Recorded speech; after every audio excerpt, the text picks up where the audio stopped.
Okay, so there's 3 gardens that you can plant: spring crop, main crop, fall crop. Spring crop, remember we talked about dates, it's all about frost-free date here in this area. You can start throwing them in the minute the soil can be worked. Right now it's frozen hard, you can't work the soil, right? But when it's workable, it's fine. Now there is something to be said for temperature of soil. If the temperature is below 40 degrees in the soil, even though it can be worked, your seeds just aren't going to do anything. So generally between March 15th, April 15th. Last year I pushed the envelope. I tried March 1st and it didn't do me any good. They just stayed in the ground until it finally became March 15th and they started working. So there's really no point in trying to get out earlier. Generally, if you're not in the ground by April 15th, you're going to start losing your window of opportunity. No, this is transplanting or seed. Anything that you're going to, so carrots, you're going to do directly seeding April 15th, let's say. And your broccoli, which you spent 8 weeks bringing up, you're going to do April 15th, yeah, or March 15th. It depends on how you want to do it, but transplants or direct seeding into the garden, these are the dates. Okay, so on this planting sheet right here, sorry, you see how some of them have a weeks from seedling to transplant date next to them? It's on the back of this big sheet. If it doesn't have it, it's usually not recommended to start it as a transplant. Just direct seeded into the garden. Okay, so these can handle the mild frost. They're hardy vegetables is what they're called. The ones that are hard to do in the spring, because we go from spring to summer, like we go from 55 degrees to 80 degrees, boom, like in a month. Okay, so we struggle with getting some of these up. Head lettuce, broccoli, cauliflower, carrots. I have been trying for the last 3 years to get a good crop in the spring. I've pushed the envelope. I've been growing broccoli inside, and I set it out like March 15th, and I'm just not getting very much.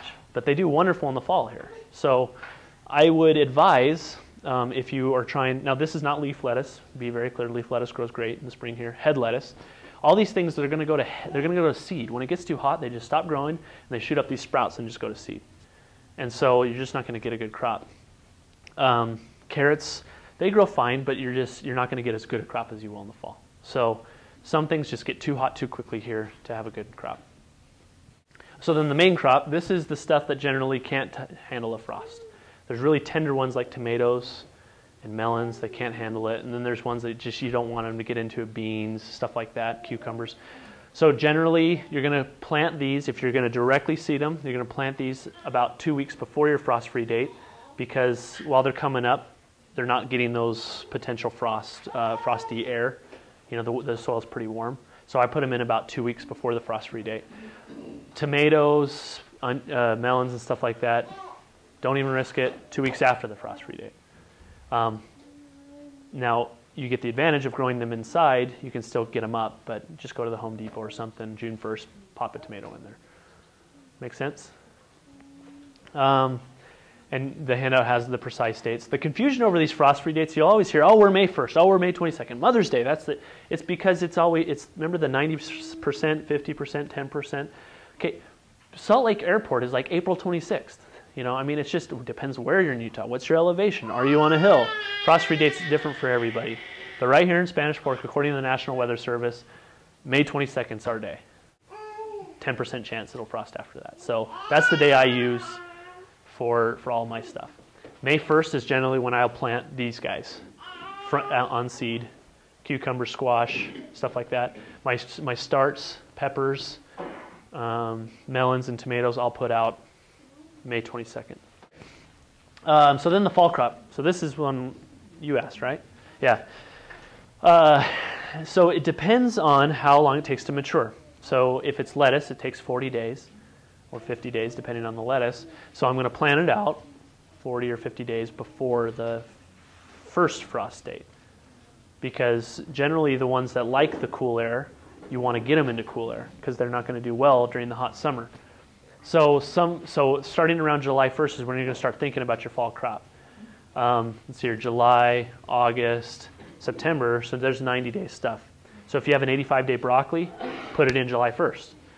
But if you have a 3-week radish, wait until 1 month before it's going to frost to put the radishes in. Make sense?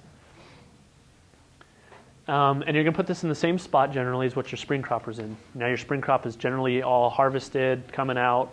Onions won't, they're going to last the whole season, but a lot of the lettuce and carrots and all that stuff, So you're just going to put them right back in the same spot, and you can get 2 crops now of the same stuff. So look at your date. Take your maturity date if it's 50 days, and add 2 weeks to it and put it in. So put it in 64 days if it's 50 days before your first frost date. Make sense? It's tough math. So if it's going to frost on October 1st, and it's a 30-day plant, we don't want to put it in September 1st. We want to do it about August 15th because that frost date could potentially fluctuate, right? And these plants generally can handle a frost, so you're okay with it, but you want to give it enough time.